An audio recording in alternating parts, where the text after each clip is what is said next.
Yeah. Hey guys, thanks for coming. Thanks for coming, Sid. Thanks for making time out of your busy schedule. And if you guys don't know who Sid Park is, then he's currently working at one of India's largest companies. He doesn't name the company, but yeah, that is what he's doing. He studied at some of the top institutes of this world, I would say. And yeah, he's an angel investor, he's an author, and he loves to do sessions like these with Bluelearn and all the student community. So yeah, welcome, Sid. Anything that I missed? No, man. Hey, Viraj, thanks a lot for your introduction, man. That was an awesome introduction. Thank you so much for the kind words. Yeah, so yeah, let's embark on the product management journey tonight. So we're going to talk about a lot of things. I have intentionally, named it as perception to perfection. There are a lot of myths around product management. So who wants to get into it, and whether it's even suitable for you to get into it as a profession. What are the differences between portfolio, project management, program management, and product management? Whether the product manager is actually the CEO of the product, who is a PM and how to become one, a lot of FAQs. Then what is APM and RPM, the associate product management and rotational product management programs that are rolled out by the FANG companies and other companies. So we're going to talk about that. What is the application process preparation? We're going to specifically take up a few JDs. I will probably spend 4 to 5 minutes on that. And if you want to prepare a CV, how do you go about it? Then we are also going to see what are the principles, journey, and the growth in the product manager's pathway. And we're going to talk about some technical basics if you're interested. We'll probably give 5 to 10 minutes talking about the software stack, analytics, metrics, Scrum, system design, empathetic design. If there are any book recommendations you would like, I can talk about that. Another important piece is the metrics and the types of metrics. A lot of folks do talk about things on metrics and the types, but they don't talk about the anti-metrics. So we're going to talk about some anti-metrics as well, which are used by the venture capitalists and business guys to actually fathom the business. Then we're going to talk about the importance of UX, CX, and if you want to really get into PM, get cracking on the PM interviews, what are the things that you need to do?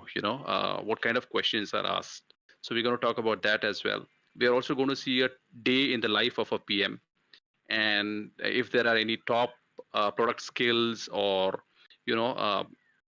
things that are required that we can talk about. If time permits, we can also talk about lean methodology and stuff like that, and design thinking and stuff like that. So yeah, so let's get started. If there are any questions, feel free to pop up the questions on the chat screen, or you can come up on stage at a later time. So we're going to do questions in batches after 20 minutes. So till that time, you can actually shoot up your questions on the chat and we can take all of them together. So yeah, to start with, the first thing is there is a lot of confusion between a lot of new folks. What exactly is product management, and what does a product manager do, and how is it different from, let's say, what a project manager does and what a program manager does, right? So let's clear that thing out, and hopefully it will stay with you forever. So basically, if you look at what a project manager does, project manager is like a taskmaster. He's always behind the delivery schedules, whether the task is done or not, how is the team performing.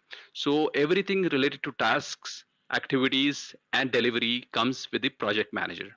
One level up is generally the program manager, who is probably heading a lot of projects. But the program manager is very, very technically centered. And the main goal of the program manager is to get the implementation done. So the role of a program manager is very, very implementation heavy, I would say. And at the same time, very, very technically focused. Now, coming to the product manager, product manager, you can find product manager in a lot of flavors.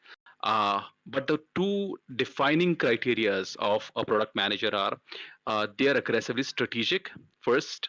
When I say aggressively strategic, it also means it could be heading the product or taking the ownership of the product and do whatever it takes to see customer success with the product. That is the first trait. The second trait is they are long-term focused. Typically all product managers, whether they come from Google making spreadsheets, sheets or docs, or any of those Waymo kind of products, or whether they come from Amazon or even smaller companies, right? They are very, very long-term focused, and they know how to integrate one product after the other. So to be very specific, a product manager is responsible for the failure or the success of the product. And generally, they see a lot of failures of the product in their journey. They are also the voice of the customer. It's also called as a customer advocate kind of a role a lot of times, and they have like a high level vision. Now, a pro tip here when you want to get into a product management role, maybe now or a couple of years down the line, is a lot of companies often misinterpret the product management role, with the project manager kind of a role, because it's been only a few years that product management has come into the fore, right? So they have literally changed nothing but the title of the GD from a project manager to a product manager. So don't fall into the trap. Better be sure, read the GDs carefully. Typically, if the role is asking for agile or processes and stuff like that, it is a project manager role. So take it with a pinch of salt when you get into a product management role. So what all goes into being a product manager, right? So there are different things. You got to manage business, you got to take care of strategy and delivery, you got to talk to sales and marketing and do customer service, all of it. But to be a good product manager, you must master four things for sure. The first is the technical foundations. So you got to know all the basics of technical stuff: design foundations, business foundations, and strategy foundations. So when I say tech stuff, we're going to talk about it in details later, but it essentially means web, network, analytics, SQL and databases, SDLC, and all kinds of methodologies there, and this system design kind of approaches. When I say design, it means stuff like wireframing, mockups, prototypes, then UX things like storyboarding or doing some user research and market research, diary studies, and day-to-day stuff. When I talk about business and strategy is a different ballgame altogether. If time permits, we'll go to jump into that as well. But when it comes to business, it's basically a lot of vision with your PRDs, like product requirement documents and go-to-market strategies. What does the leadership think? How can we assemble more products and pricing and the product release? So those are a few things that a product manager has to go through. And what does a product manager do? He basically starts with a lot of market research, builds up a product vision, connects with the grassroots and brings the reality into the product, and ensures customer success and revenue. Right, that is the most important thing. And how does he do it? He basically creates the vision and understands the full picture, making it easy to define the nuances and intricacies of the product. So let's take a few, let's start with a very interesting setup. So basically, users, if you look at it, right, including yourself, me, at any given level, they're generally lazy and impatient. We don't like to wait for like pages to load. We hate long sign up flows and despise the idea of a shipping window that exceeds probably 5 days or 7 days now, right? So our currency, our attention is basically is the currency that drives all the products. Users' attention, customer attention is the currency, and companies are doing everything that is there to keep the customers and the users coming back to their products. And every point of frustration, every ounce of friction, or every moment that makes you say, oh, I must be dumb, I can't figure this out, it's all contributing to the user experience of the product you are interacting with. So user experience is definitely at the forefront that we can start with. To explain this idea better, how the user experience works, think of probably attending an IPL match or a football match here. So what are the steps that we go through? We need to browse the tickets, we need to purchase a seat, then probably take a printout of that on the paper and then bring it to the venue, right? And once you get there, you stand at the security gate, you pick up whatever gifts or whatever it is and walk to your assigned seat. And at each interaction point in this user journey, there are elements that can actually break the customer experience and break the chain of getting through to the next step, right? So this is in a way called as the marketing funnel or the business funnel as well.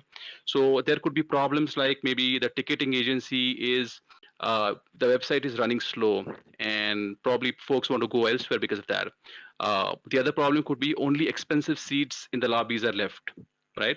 Or probably the security line is taking forever, and it's like a waste of time and attention both. Now let's say you design a product which is like a fast pass product specifically aimed at solving this problem, right? And for a small premium, this product and service will assign you a personal concierge, handle the ticket and transportation to the venue, escort you to the front of the line, and have your gifts or whatever waiting for you at the ticketed seat, and all merge into a seamless, easy experience. So this is the kind of product that every customer would want, right? So back to technology, every human being, has used a product that made them probably feel stupid or annoyed, and it totally frustrates you, right? It could be like a very complex TV remote, or it could be a government registration website, or probably a gaming mobile app, meaning which is probably not very responsive or doesn't have very responsive interaction points. So user experience takes a human focused view to solve these issues instead of pinning the blame on the user. And when designing software, we need to think about how it will be used by us and others. Simply put, basically the user experience is the ease of use and enjoyability of using a product. And there is a concept called as user interface, right? So user interface design is basically concerned with the look and the aesthetics of the product. For example, the simplicity of putting headphones in your ear, that could automatically connect to Bluetooth as soon as it senses your ear or something similar to that is probably the user experience. And a glossy, colorful kind of a body of an app or a website that is rendered, it falls in the realm of user interface. So that is also a clear distinction between UX and UI. A lot of folks get confused there as well. So basically, I think in a lot of companies and geographies, user experience is very, very underrated because it is still kind of misunderstood. A lot of folks think of UI as being UX, right? So there are some defining principles. We can go into the details if you'd like, but there are some defining principles for the user experience. First and foremost is always focus on the user and don't make them think. What I mean by don't make them think is there should be clear signs of how do you go about engaging. uh, you know uh, Probably if they're taking time to think, or they don't know what to do next, then it's definitely a product issue. Another thing is trust the established design patterns. So if there is some common sense thing that goes with every app, right? How do you place the names, logos, or the hamburger symbol, or how do you, what component opens from where, the gear settings. So try to use those because that is already programmed and educated the user, right? The next is probably hide away all the details. But users typically want to get in for a task, do it, and then leave, right? So try to use symbolism and hide all the details. Another thing is there are UX research things which are related to the persona of the user. So when you start building a product, there are user defined or sorry the product defined personas that need to be exercised, right? So these are basically images or representations of an average user that is going to use the developed product. So persona is also an important part of the UX.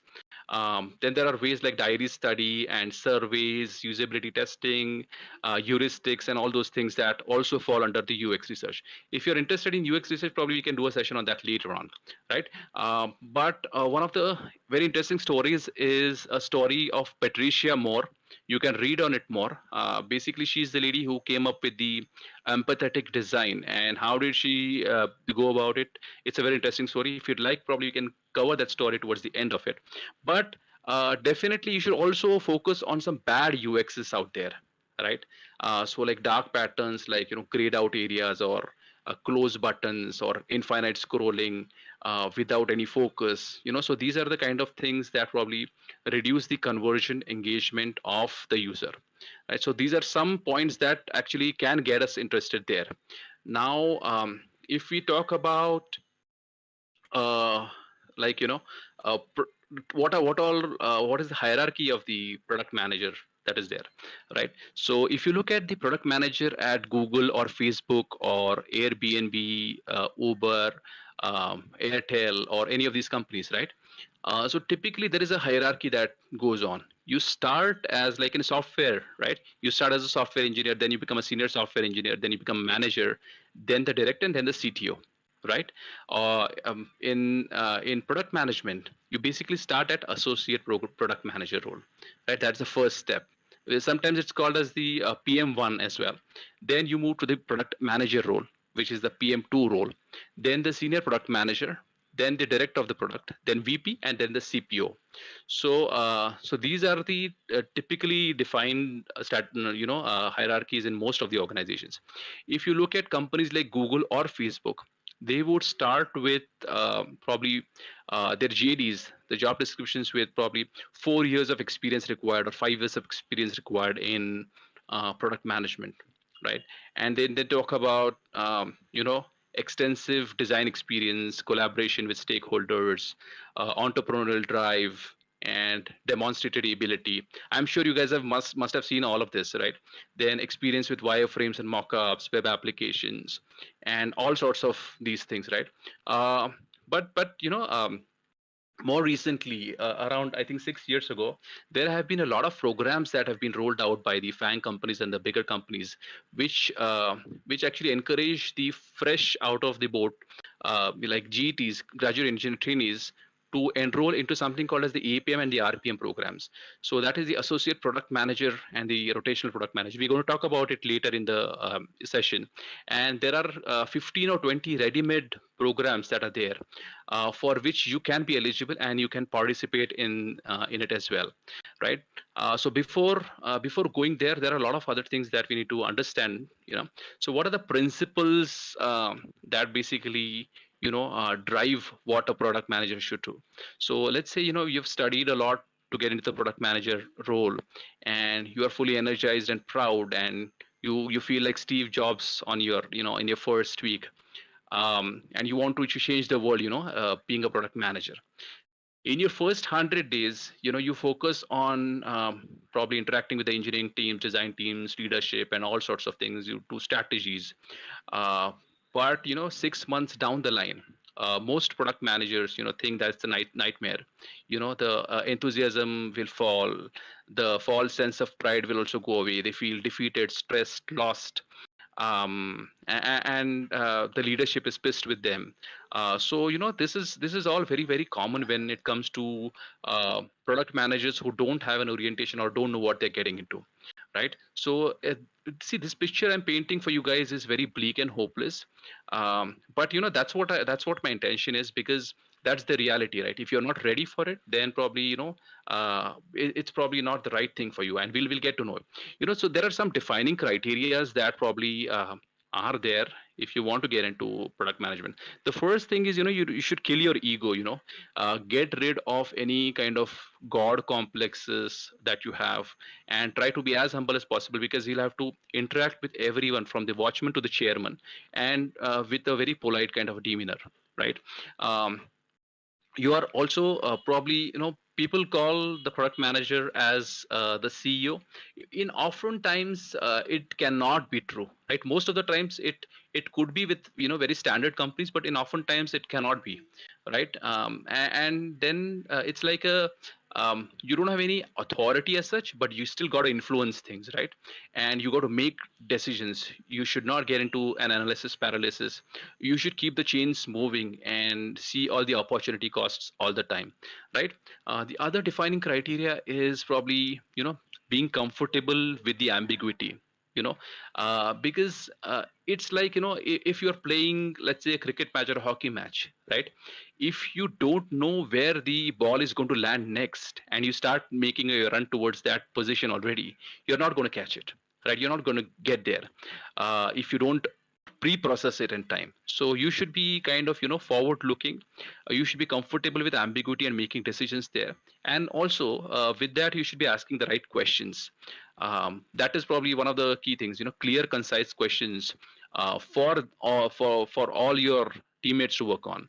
That is probably one of the key things, along with diligence and a sense of urgency. A sense of urgency is probably in geographies like India. I think that is one of the key things because we want to do a lot of things in small amounts of time, right?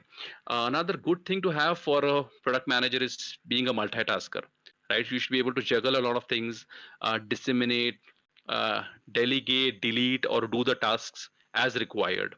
A few other things that are there are like you should have a thought leadership kind of a thing. You should be able to see the bigger picture. One of the key things that I'd like to talk about is you should have the capability to unblock things.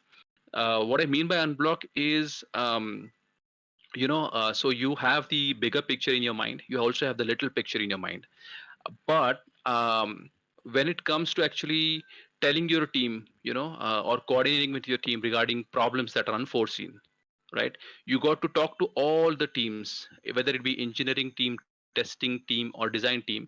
You got to locate the source of the blockers in terms of moving ahead, requirements or bugs or whatever it is, and you got to talk it out, sort it out, and take the team ahead.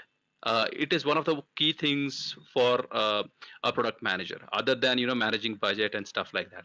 So if you talk about, are there any questions till now? Are we clear on this, or are there any questions before we move into the journey of the product manager?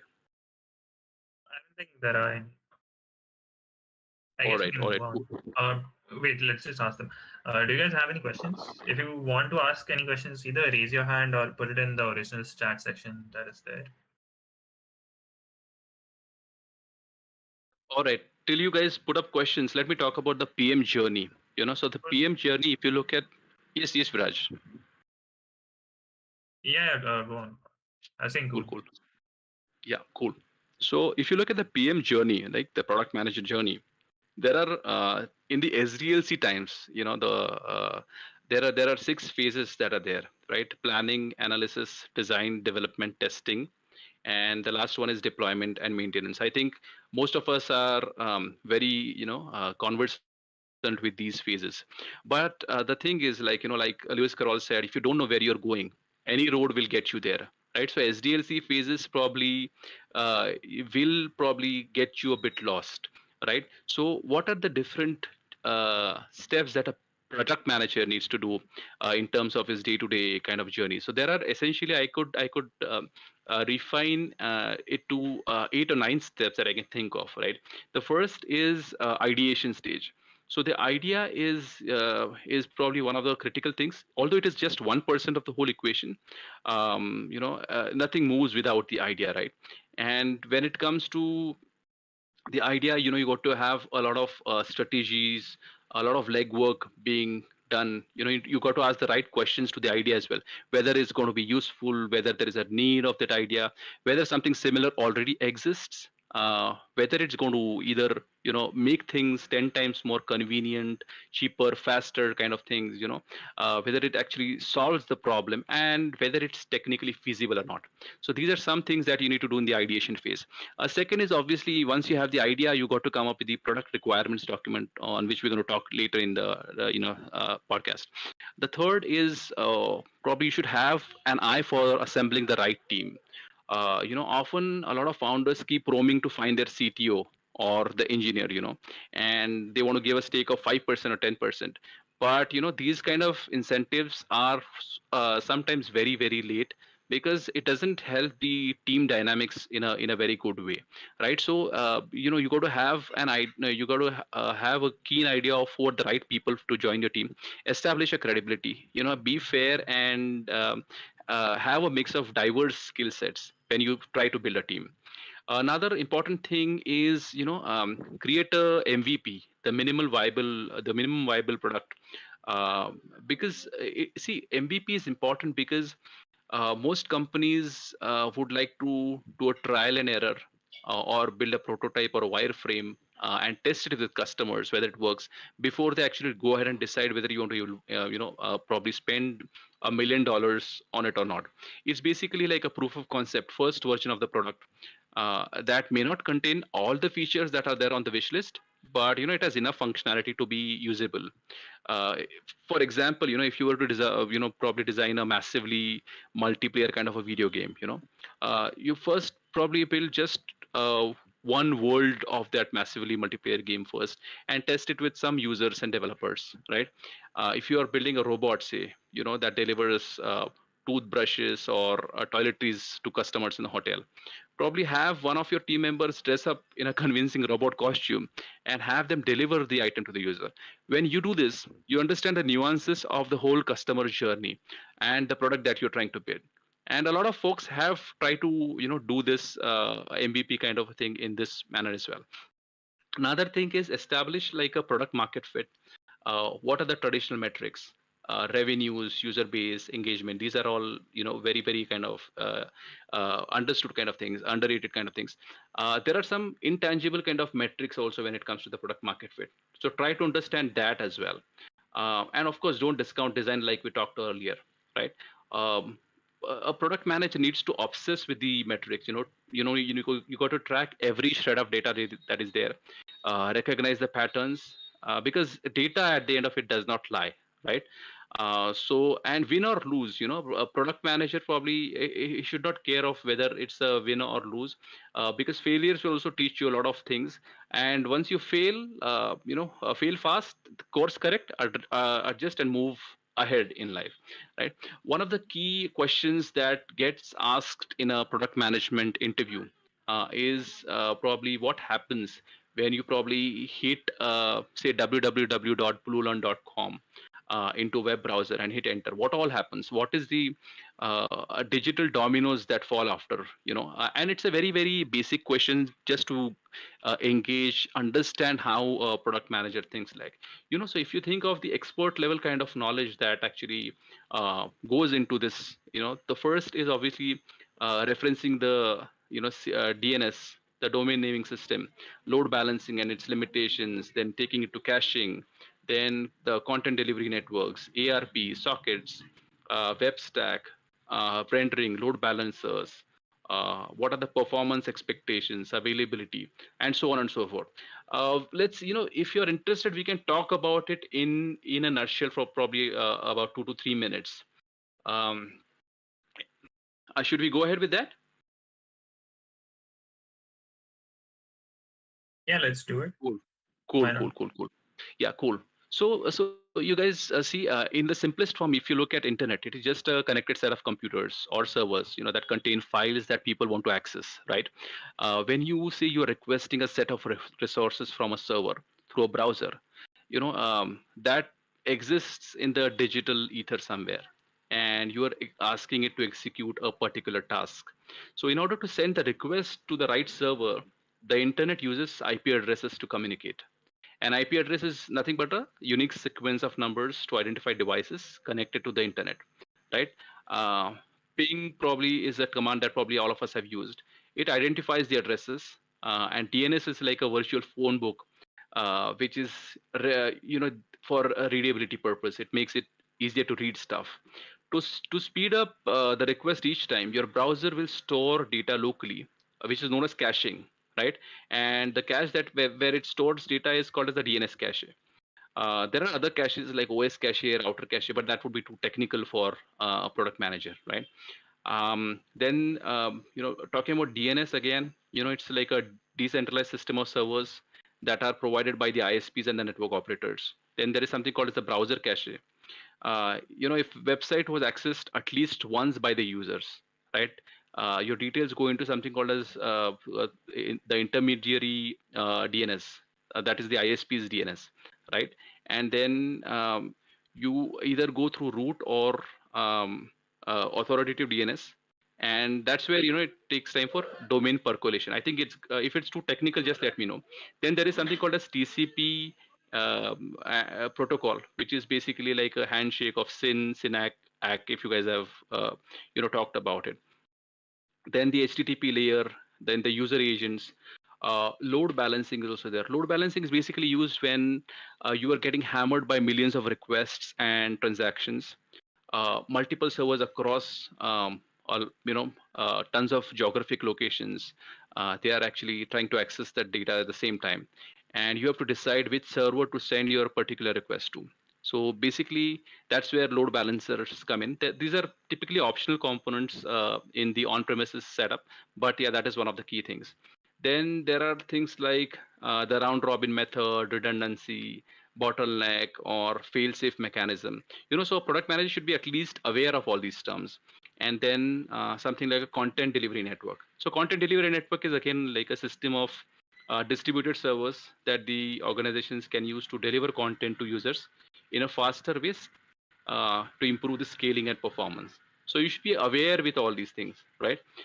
So once that is done, then probably you got to be aware of basic things like the HTML tags, SQL database basics, waterfall. Any of these things, can we skip any of these things? HTML tags, I'm sure everyone is aware of that, right? Or are there any questions till now on HTML, CSS, JavaScript? I think we can skip it. One pro tip there is, no matter what you're doing, definitely learn JavaScript. It's been there for a while and it's going to stay there for a while. So better be fluent in JavaScript. Any questions there, or could we move to the next topic? I think SQL basics database. Is any one of you interested in knowing about SQL basics and database in a couple of minutes, or should we move to the next section? Quite a few people have said that they know HTML tags, so you don't have to cover that. Cool, cool, About cool. SQL and all, you guys can maybe put in yes or no, All whether right, Sid should database. cover it or not. I'll quickly try to cover SQL and databases then. So basically, Good. yeah, I think databases have also been there for quite a few decades, and it's going to stay there for a while. So basically, if you look at a query, it's nothing but a statement issued to the database to return some information, right? And then there are ways to create a database. A new database by just issuing commands like create database. If you want to delete it, just say drop database. Similar to that, if you want to create a table in the database, you say create table and drop table, right? Select is a common statement that we use with a lot of databases to retrieve data. It tells the database, that you want the data to be fetched. Then there are other things like I think slashes and asterisks. Asterisks is to catch all for everything, right? And from describes which table you want to pull the data from, right? And then there are operators. There is a where operator, less than, greater than operator, and an operator, and update operator. I think most of these are self-explanatory. Some of the key concepts there are indexing, normalization, sharding, and ACID. Right, so probably you can spend probably a couple of minutes there. So indexing, if you talk about, right, indexing deals with massive tables, that are there and that need data processing to be done in a very short span of time, right? So to speed up the data fetch, you can create indexes against the database so that you don't have to rerun the entire query every single time, right? So that's the concept of indexing. It's similar to your telephone directory, right? You search it through the alphabets and then you find it, right? Another concept is normalization. So normalization is basically, if you guys have heard of foreign keys and primary keys and associations and the different levels of normalization, it's basically used to uh, create your key value pairs for easy access of the data points, right? You can read about it more. Then there is another interesting concept called as sharding, and product manager is basically supposed to know all these concepts, not a very technical implementation, but at least know of all what all is going on, right? So a technique that splits the database into smaller chunks. These smaller chunks are called shards, to push them across the distributed servers. This is called as sharding. What sharding does, it improves a lot of processing and performance, and enables segmentation of data based on permissions, right? It could be, let's say, separating the US users from the European users, from the Asian users, right? Sharding can be helpful there as well. And you can shard the data and process information across clusters in the cloud as well for faster results. So that these are some three concepts that are there. And then there are things like NoSQL that you should know of.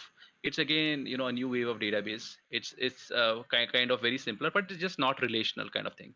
And then there are the standard ACID properties, the atomicity, consistency, isolation, and durability that come into play when you actually start doing a lot of concurrent transactions in the database, and you start figuring out the metrics or the reasons for the failure. How can you make it more secure and ensure the quality of the data? So I think asset properties also, you can probably give that a read. This also will lead to a lot of database sanitization steps or security steps, and things like SQL injection and stuff like that. And last but not the least, I think where it all began, the unified modeling language. The UML is one of the key things, and still a standard method to visualize all the design components of a system. So get to know about that as well. I hope that was like a decent primer in 5 minutes on the database. Another important thing is, what kind of methodology is relevant, like in terms of, Agile and Scrum, and how is it better than Waterfall? So should we cover that or should we skip that? Let's take a few questions. Yeah, 2NF. Yeah, Yeah, that's what Tilak, I right was, I there. was about to say. Do you Yeah, want to let's take any take a few questions. questions? Sure, sure, sure. Cool. Just a sec. Gecko has asked, how do we gain experience as a person who doesn't have any background in PM or UX design? Most job or intern filters ask for your portfolio. How do we build a strong case to compete with design students for this role? Yeah, man. So see, what happens is in a product management job, right? Typically, a lot of time is spent in doing research, right? Almost 35% of the time is spent in research, and almost 30% of the time you spend in attending meetings, and rest of the time is either spent helping executions or preparing PPTs. If you don't have any experience, don't need to worry. You can create, of course, like a portfolio, and there are ways to create portfolios. You can either create your own capstone kind of projects.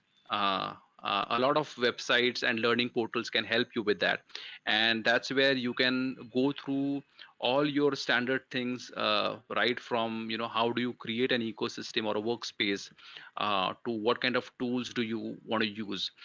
You can definitely get help in terms of using the top tools that are there. But I think try to have an eye of the product manager. Now a lot of folks might say that, but what do you mean by having an eye of the product manager? So there are top things that you got to have at the back of your mind.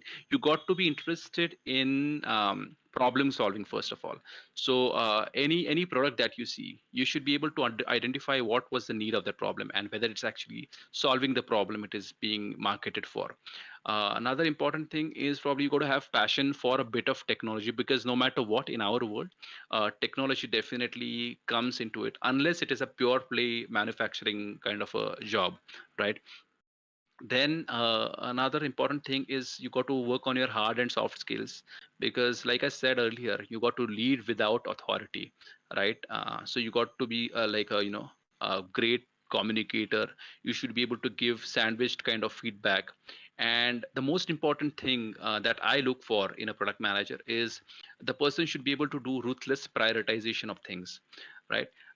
If you like numbers and have great analytical skills, I think that's a great way to move ahead in life of a product manager as well. So these are some things that are required. um, there is also an attitude of being a customer advocate, I would say, that goes into it, to be a good product manager, and the ability to influence, because it's a high paying job as well, right? Product manager is probably the third most high paying job in the world. So I think there are a lot of pros, but then there are some kind of cons, because there is like a sometimes heavy politics involved, or it's a job in high demand and there is no direct authority. So there is a lot of issue there as well. So so these are some pros and cons on which you can probably decide whether it's actually suitable for you or not. I hope that helps answer the question. Yep. Anmol is here Uh, on stage. Anmol, do you have any yeah, question? so, yeah, hello, Sid, and hello, Viraj. Thank you for calling me up. Hey. So, I am audible, right? Yes, yes, you are loud and clear. Yeah, so we are a team of 6 members, and we have a startup at the moment. Like it's in the ideation phase. Is so what I want to ask that we are not able to create a revenue model out of it. Like what our plan is, ki we all have Kirana shops near our houses, so we are getting all these Kirana shops from near our houses to the virtual mode. And firstly, we are targeting to the societies, like society people can simply download a app, or we are planning to get it onto the website first. So people are going to book stuff, and we will be delivering the items within 5 to 10 minutes of range.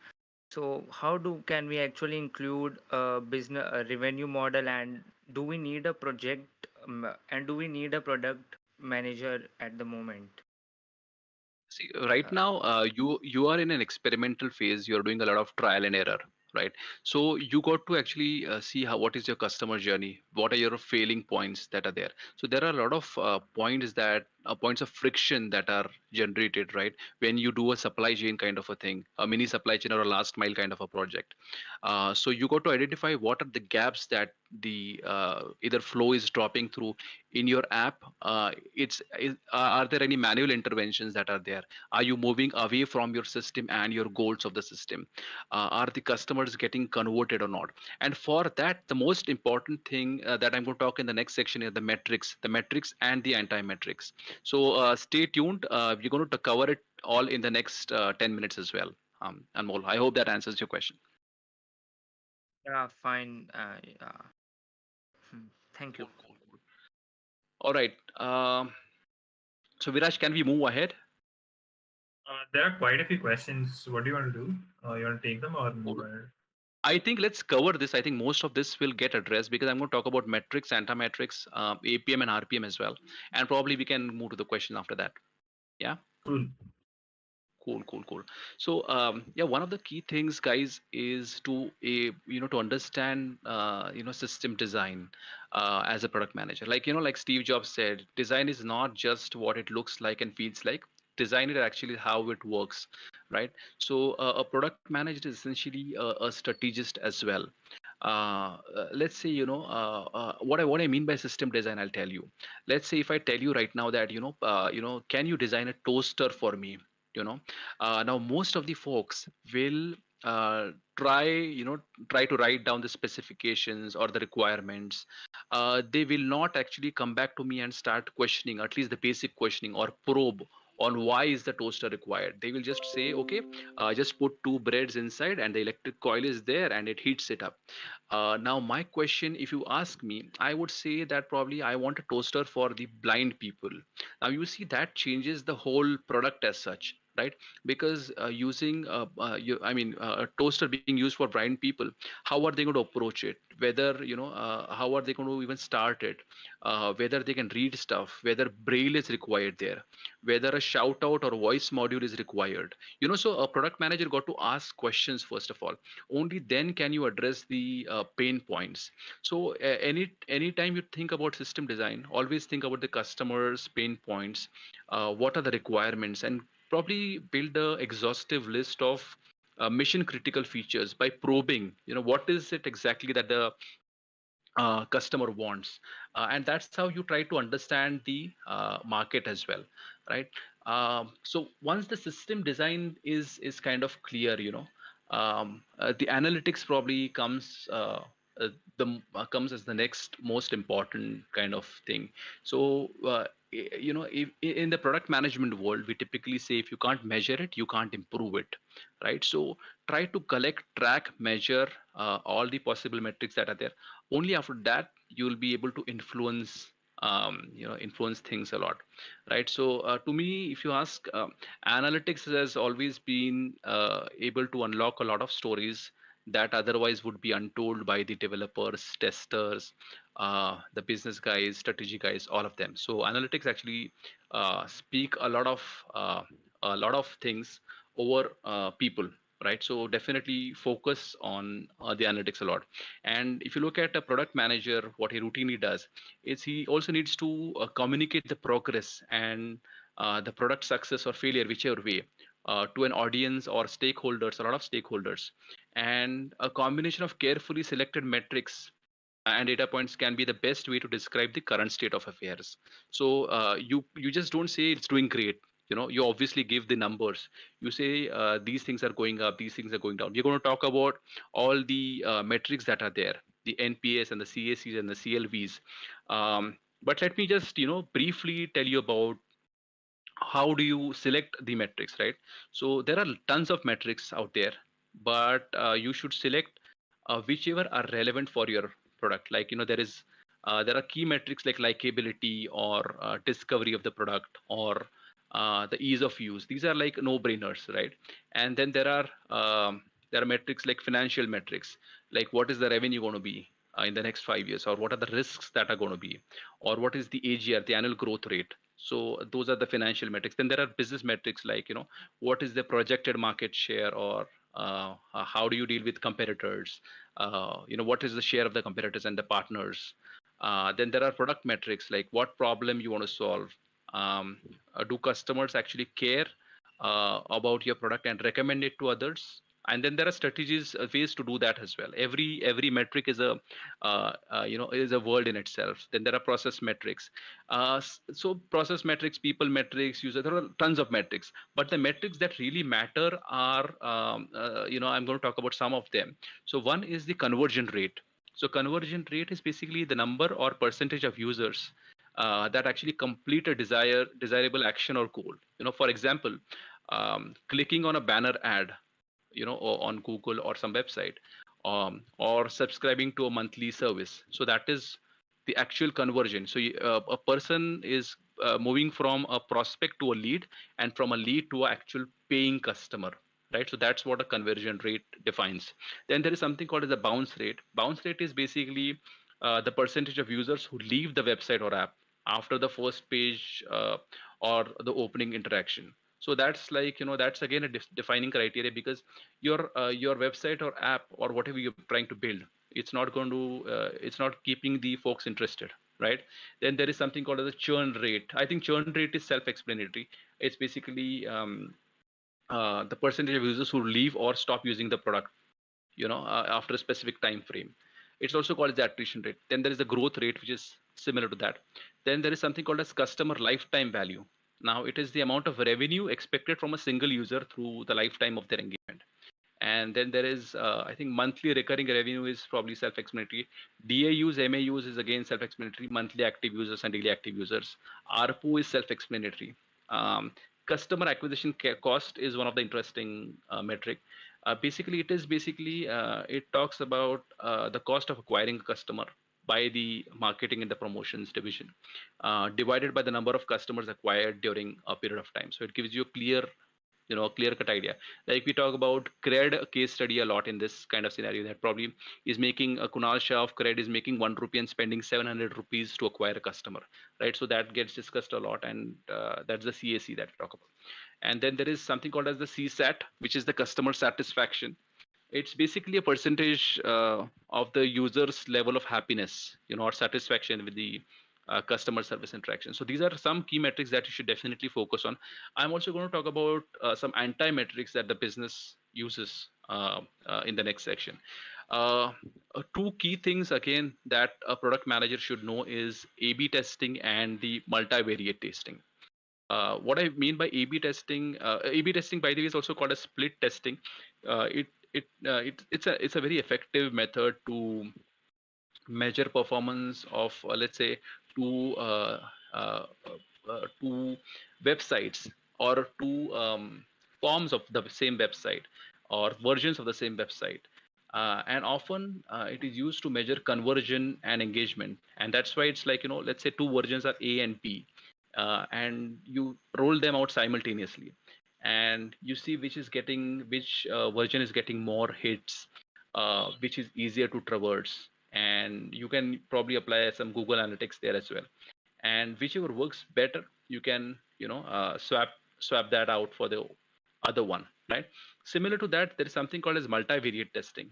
Now, for production companies, that have like a established user base, right? A/B testing is probably like scratching only the surface, right? Since there are only two variants of the web page. Um, with multivariate testing, you can actually test as many possible permutations of the website as you want, right? So in multivariate testing, let's say there is an original page, one page, and it's split into smaller components. Let's say a navigation bar, a title or a header, and an image, right? Now all these are disparate, separate components of the same page. What if I actually create two versions of the navigation bar, or three versions of the header, and probably two versions of the image, right? So that will give me basically 12 different combinations, 2 into 3 into 2, right? And I go to check out all these 12 combinations with the multivariate testing approach, and then whichever works faster, whichever gets better results in terms of convergence and all, that is the one that I typically select, right?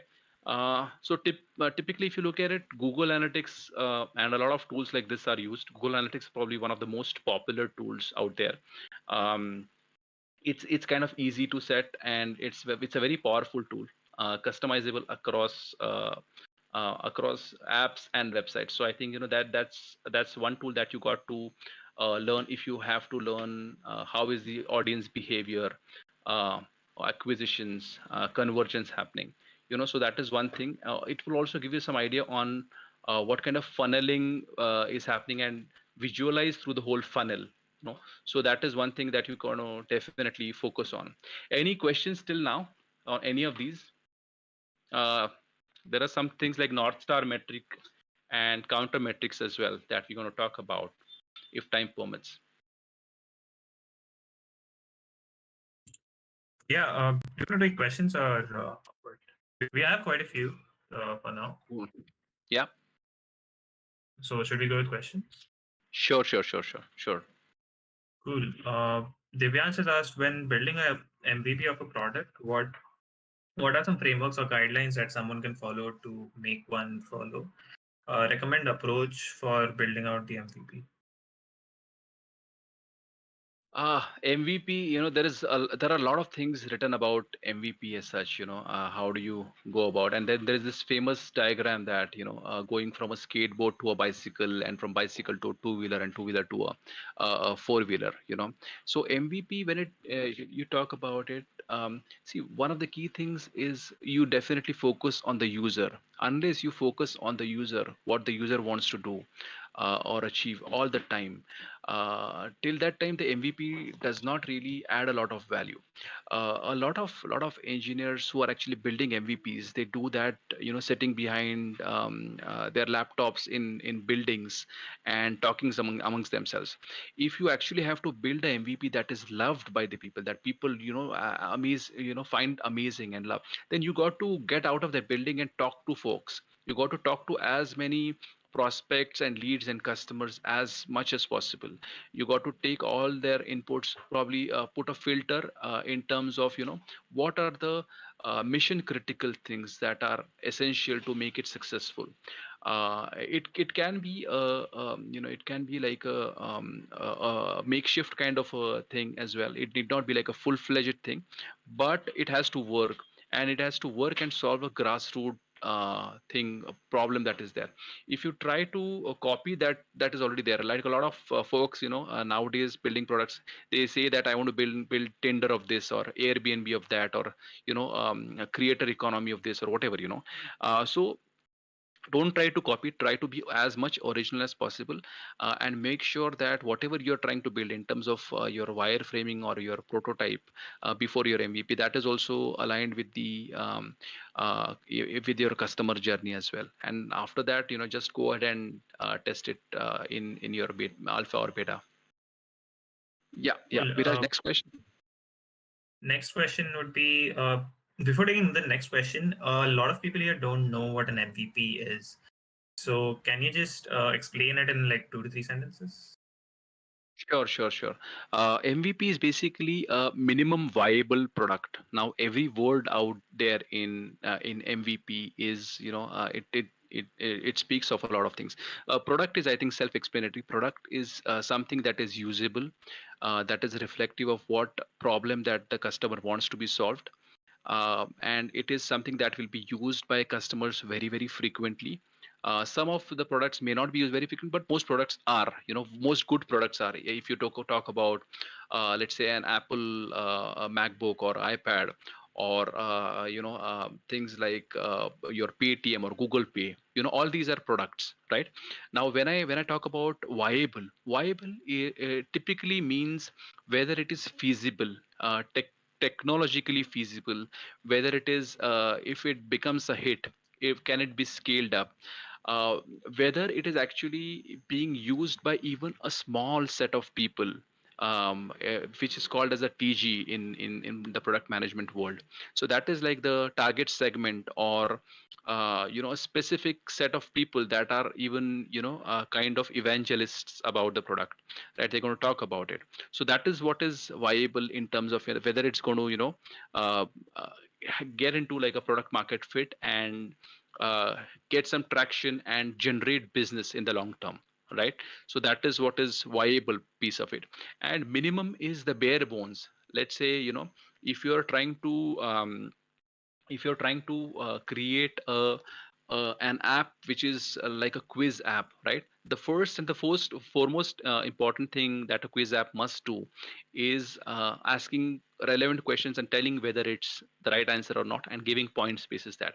All the decorations of probably throwing confetti, or creating levels, or creating leaderboards, or the UX part of it, all that comes later. The key question that you got to solve are the minimum things that the said app must do, right? So that is like an MVP in in brief.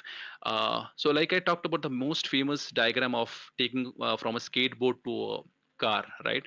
So if you want to build a Yeah. car, you start with a skateboard. Probably you start with wheels, right? First is like wheels, there probably a skateboard on top of it. It helps you to get from point A to point B. Then probably try to build something on top of it, like a two-wheeler, right? You probably give it an accelerator, an engine, and then probably add a couple of more features, and then go towards, rather than you actually building like a car made of stone or something, and it's not going to be very useful in the long term, right? So start with a very small thing, solving the problem in the first scope, see the traction and the usability from a customer journey point of view, and then go into building the bigger product. I Yeah, hope that absolutely. answered. Yeah, cool. Wizard has asked how people in PM view no-code solutions. Think Airtable for database. Yeah, man. So in fact, sorry, what was that name again? Vision. Wizard. Okay, okay. So as a matter of fact, Airtable is one of the key things that a lot of product managers, use a lot. So see, it's not expected that a product manager has to be highly technical.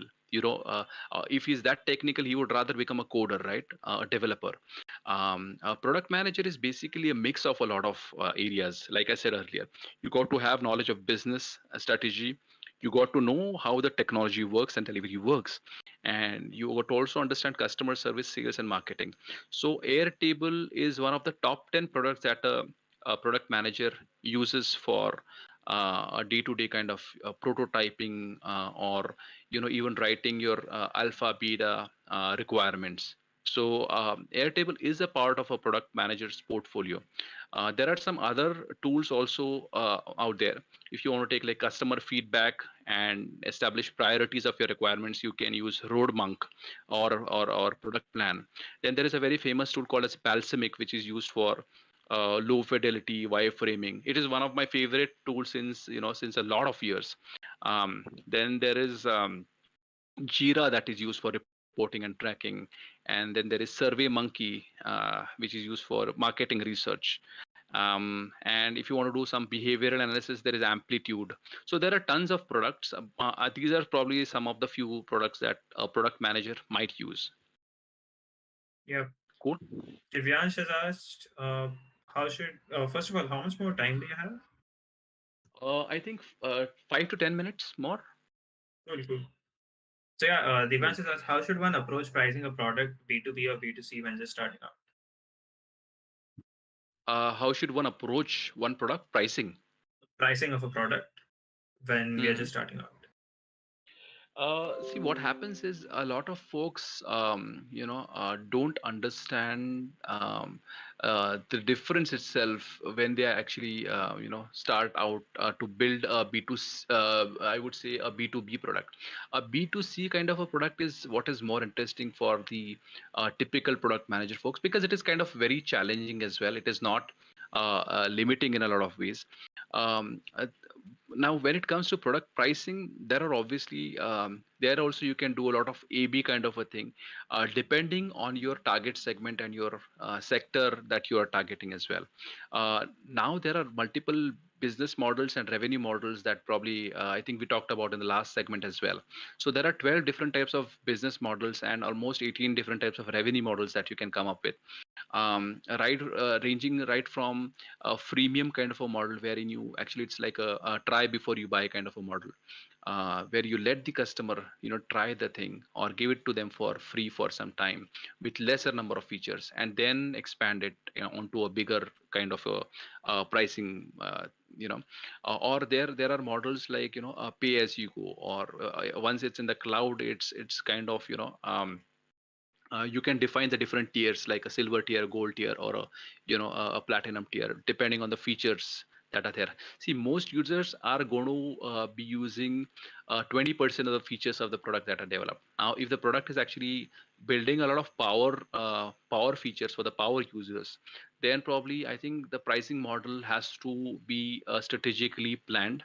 But when it comes to B2B kind of a thing, you should also do like a pestle or a comparative analysis in terms of what are your competitors placing the products at, where are they targeting, what are the geographies that they're targeting, what are they spending it on, how much are they spending it on, what are your sales and marketing spends that are going out, whether there are any customer acquisition costs. So there are multiple things on the basis of which you can decide. If you are a company or a product with a lot of muscle, then probably you can price it a bit low to cut down on the competitions earlier. So there are a lot of strategies and techniques in both segments, in B2B as well as B2C. Yep, that's cool. Um, Manav had asked, wait, yeah, what is the role of product designers around product managers and what is their relationship in general? Yeah, so I think, I started the discussion with, the role of actually a product designer. I think product designer is probably one of the key roles that is there, that a product manager has to, align to and understand. Because if your product design is not great, it's not going to stick with, not only not with your customers, but not even with your upper management. So you got to be working very closely with the designers, because your designers will ensure that the product is intuitive, it is being used in a way in which it will create kind of a customer conversion in a beneficial way. And as a product manager, your key goal is to increase the revenue and the business, right? So you have to work very very closely with your designers into day-to-day life. Yeah, that is one of the key tips that I think I like to give new product managers as well. So don't ever burn the bridges with your technical folks, your designer folks, or even your testing folks, right? There could be a lot of ambiguity, a lot of pressure from all sides in a lot of decision making kind of scenarios, but don't ever try to step on anyone for that matter, right? So have a great relationship with your Yeah, designers, man. just a little follow up on this. What is the distinct difference between these roles? What is the What is a distinct difference that is there between these roles? Oh, between a designer and a product manager? Yeah, a product designer and product manager. Yeah, so if you talk about product designers are typically they are a part of your design team. A product manager does four things, right? As like I said earlier, right? First is you got to have solid technical knowledge. Second is a solid design knowledge. Think system design, think empathetic design, uh, design thinking. All these things when it comes to design, you got to have those kind of knowledge points as well. Third is the business knowledge, and fourth is the strategic knowledge. So product manager probably knows all these things in a very very kind of uh, detailed kind of a way, but still at a bird's eye view. While a designer will probably focus only on the designing aspects of the product, wherein he need not care of yeah, whether there will be conversion, whether there will be whether the P&L statements are looking good, whether the CAC is high or low, whether the technical team will be able to design deliver it or not, whether the testing is happening or not. So a designer focuses only on the customer experience part of it, right? And that's I think that's where the clear distinction comes out from. Yep, that's cool. Uh, Wizard has asked, can you please ask Sid to share the complete PM tools? I think you can make a list after the session and share it, maybe.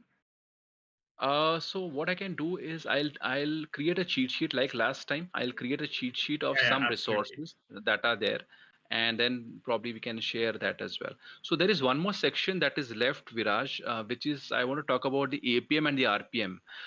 So can we spend 5 more minutes on that if everyone is comfortable? I'm comfortable. Maybe you guys can just put a yes, yes, yes. No, no, whatever. Yeah, people are saying Cool. yes. Maybe you can go ahead. Cool. Cool. So, so most product management roles, if you look, they require like a lot of experience, like I talked about earlier. But the FANG companies, more recently, 5 to 6 years ago, they have developed these programs, for the recent graduates. These are called as the APMs and the RPM programs. So, product manager programs and the rotational product manager programs. So the associate product manager program is like a elite program. It consists of a lot of opportunities across different teams, and it's designed for the graduates to actually explore the product development arena and provides a lot of leadership opportunities also. And what happens is for each rotation that is there, the APM or now we call it the rotational product manager, right? Since there are rotations across different departments, what they do is they get to interact with the different departments of the product organizations within the company. So if let's say, for example, if you're working at Instagram, right? So you got to work on the ads team as well, or the search team, or the reels team, so they could be multiple areas where you get exposure. So there are a lot of programs that are there nowadays from a lot of companies, right from Square and Yelp to uh, Walmart, Visa, Geo, NetApp, HubSpot, Box, all these companies. But a few of these programs are like really good. So if you are like a guy probably interested in sales kind of products as well, right? So the Salesforce is one company that actually offers like a 2-year program, and that comes after like a 12-week summer internship program as well. So just look it up and follow through. There are 3 different rotations that you get exposed to in this, and then there are cohorts that get a lot of mentoring from the users. Then there is a very famous program for the APMs from Microsoft. It is called as the MAC program, MACH, the Microsoft Academy of College Hires.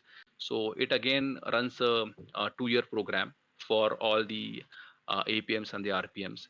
Uh, uh, Also with that, there is a LinkedIn program as well for the rotational product managers, which again falls under kind of a Microsoft only now. Yeah. Uh, then Dropbox used to have one very good program.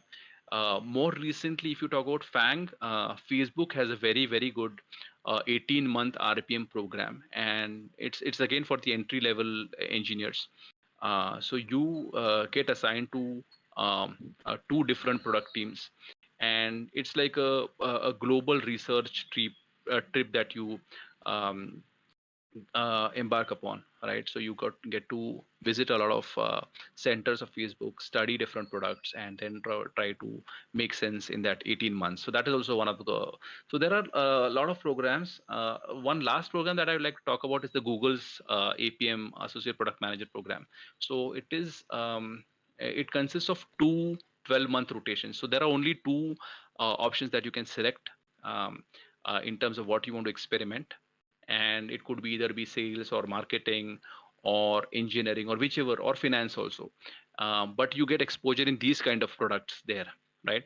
So if you want to create a nice combination of probably, let's say, finance and technology, or probably sales and something else, right? So Google is also one of the great programs to get into.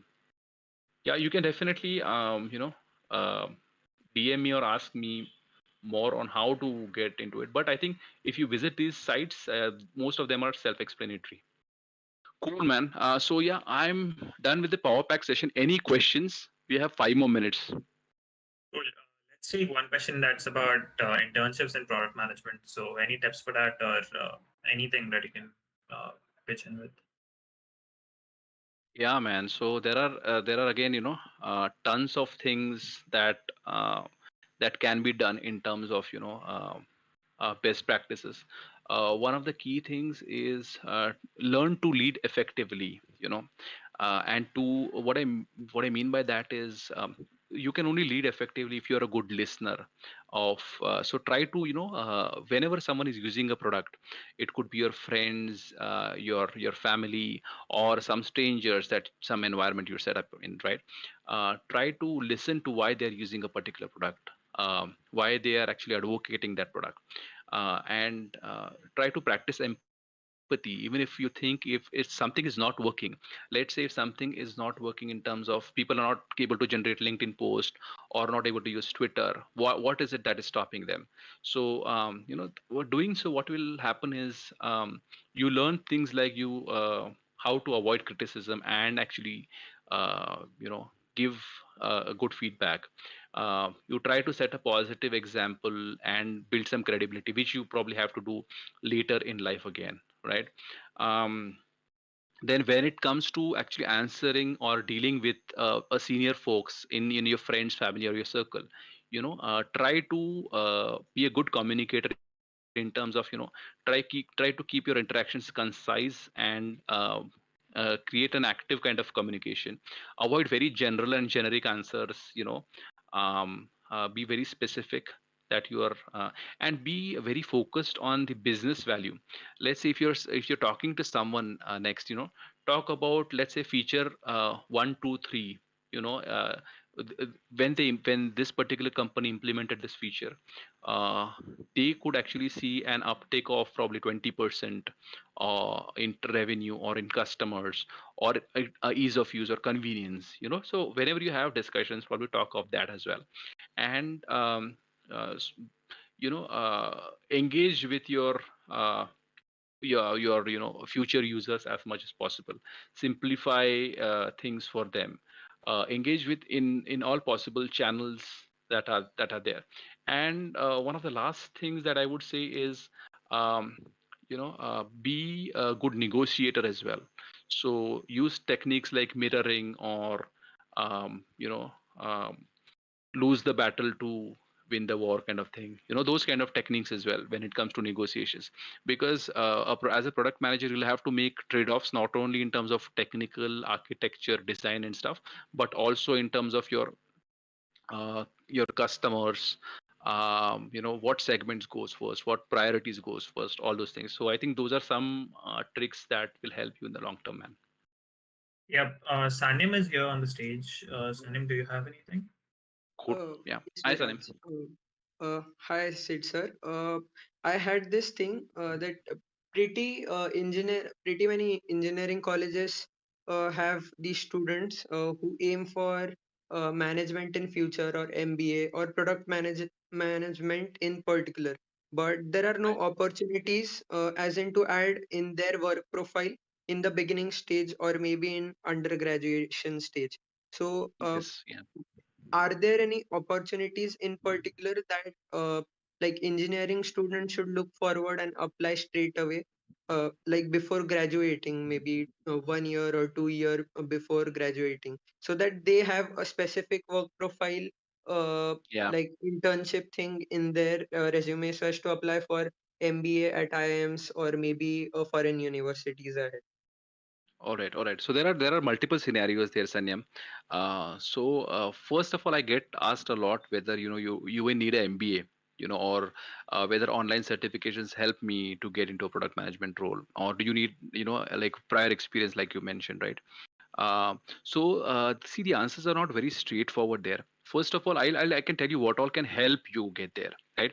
First is like you create a nice portfolio of the kind of things that you're doing, whether it be small projects, side hustles, or experimental things in any areas. It need not be only technology aligned areas, but any small areas also. So try to create a portfolio of why you're studying a particular product, and what it brings to you in terms of value, in terms of customer, or if you were to bring the build that product, how would you go about it? Second is obviously do a lot of networking, or to a lot of product guys that are there, and try to improve your personal branding as well. You can start writing blogs, or see through different products, go through product tear downs, and try to see everything through the PM eyes, like I mentioned earlier, like the product manager's eyes. um, Having said that, irrespective of where you get, you're probably in your second year of internship, third year of internship, or even if you graduated, right? You try to look out for referrals all the time. See, it's not going to be easy. You definitely would need referrals. You would need some internal transitions, or job postings. So it's going to be, you would need some kind of learn fast kind of techniques as well, out there. So try to create a nice portfolio and a nice network, and I think then you can reach your destination much faster. I hope that answers, or is it something different that you want to ask? Mm. Yes, like partially I got the point, but in particular, if I speak specifically for myself, I have been like following what all you said since the first year of my college, like networking, personal brand building, or maybe Yeah. doing extra things apart from technical things, because I'm into computer science. So apart from technical things, I was into a lot of things from the start of the first year. But like I wanted to specify that like would exact work profile or your work at some company as a associate intern, associate management intern would help, or even if we get that opportunity, should we apply at this stage? Oh, Or definitely, definitely. So like if you look at the statistics that are there, right? Most intern product managers as well, they are looked upon as leaders, and probably to be CEOs in the near future. And that the statistics say that almost 60% of such PM interns or product managers are looked upon as leaders to come in the future. So a lot of them actually, probably from second year itself, they want to start their own businesses, and that is a clear indicator that that person could be a very good fit to be a product manager. Having said that, you always should try to identify what are the new product ideas that can be there in the market. If there is an existing product, that is there, it could be like a rocket, or it could be as simple as a simple app, right? What can you use, or you give to the product in terms of improving it or making it more user centric? What are more risk aversion techniques that you can deploy and improve the likability of the product? How can you probably help to solve any complex problems that are there? And there are tons of complex problems that are need to be solved, right from satellite based internet to your land parcels, and how do you distribute them in agriculture. There are tons of problems if you really want to solve it. And last but not the least, build better decision making skills, because Um, See, if you build a product that is using the wrong technology or at the wrong time, then there is no business viability of the product and there is no market need as such, right? So you always keep a focus on that as well. Does it make Yeah. sense? Yeah, sir, perfect. That was Cool. pretty much great. And just a last follow-up, simple question: which companies give these opportunities, kind of internship things in second year or third year? You told about the APM RPM program of Google or LinkedIn. So, do these companies also provide internships to second year, third year students? Yeah, I think see most companies, if you show the right caliber and potential, internship opportunities are there all the time, right? But so let's say if you are a guy who is very good with networking, right? You cracked your CCNA and your second year itself, and you know all the ins and outs of the basics of networking. So a company like Cisco or Juniper, sorry, they would be obviously be interested in providing you that APM kind of exposure earlier on. Or if you are into gaming, a company like Zynga, they also have like an APM program. They can be like a big time kind of. So see, opportunities are there everywhere. You got to have that discerning eye whether that company is actually looking for a free intern, because a lot of companies are quoted like that. They just want someone to work on their project management kind of thing. So you got to have discerning eye in terms of whether they're asking for a free intern, or is the work actually going to be good product management kind of a role, and you get to learn a lot of things. So even if it takes time, have that discerning eye when it comes to selecting opportunities, right? Don't just run behind getting an internship for the heck of it. Yeah. Yeah, sir, right. Thank you so much for your time. Thank you so much, Viraj and Awesome, Divyansh, for Sam. teaching me. Cool. Thanks for asking, Sanya. Sid, do you have time for two questions, or should we take one? We can take one question, one last question, man. Cool. Divyansh, you can go ahead. Thanks for taking up this session on product management. It's really wonderful and really got some really good insights on how we can build up a product and an MVP. So I had this question: how data-driven insights can be used to make strategies for a product, and it can set up that type of a vision for the product. Yeah, man. So how can data-driven insights help, right? That's the basic question, right? In Yeah, yeah. in in strategizing the future of the product, right? So data is a very interesting kind of a world that is there, right? You can use data to either show something that is not there, or you can use data to actually unearth something that everyone is trying to hide, right? So to me, it has always, like I said, it has always unlocked a lot of stories that probably a lot of folks or a lot of the intangible metrics in terms of market or the product has probably tried to hide, right?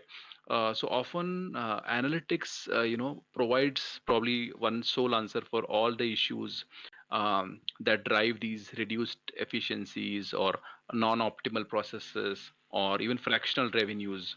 So in today's landscape, if you see where companies are rigged with antiquated technologies sometimes, and they go with their older solutions and legacy products, um, investments are not made in terms of a lot of data analysis by the older companies, right? In a similar vein, if you see metrics and KPIs in such companies, they can help create a lot of ability to quantify, what you want to achieve in terms of the product, or create an impact in unparalleled kind of ways. So in the latest in the new age companies, latest entrance, most of the data driven insights come through products like Google Analytics. You got to have that eye to select that kind of product. So if you talk about Google Analytics itself, it has amazing features in terms of recording analytics on the web, mobile, or any of the devices through cross platform. Setting it up is easy. You can probably capture not only impressions and every single pixel that the user is interacting with, to why the funnel visualization is not happening, why the user is not able to reaching the shopping cart for a conversion. So you can actually use a lot of data driven insights at every single point in time. But having said that, whether it's a new age company or a old age company, if it's a old age company, then probably use KPIs and metrics like those. If it's a new age company, then have all these business metrics like your AGR and RRR, MRR, or product metrics, or business metrics like ARPU and all. So no matter what, definitely track the metrics, try to measure, count it, and take it ahead from there. Yeah, it's these data driven insights, like it really helps you in finding that that North Star strategy for a product. And yeah, that was thanks for that answer, that really helped. So Yeah, no, so yeah, just that you mentioned North Star, right? So see, North Star metrics are good, till a point in time.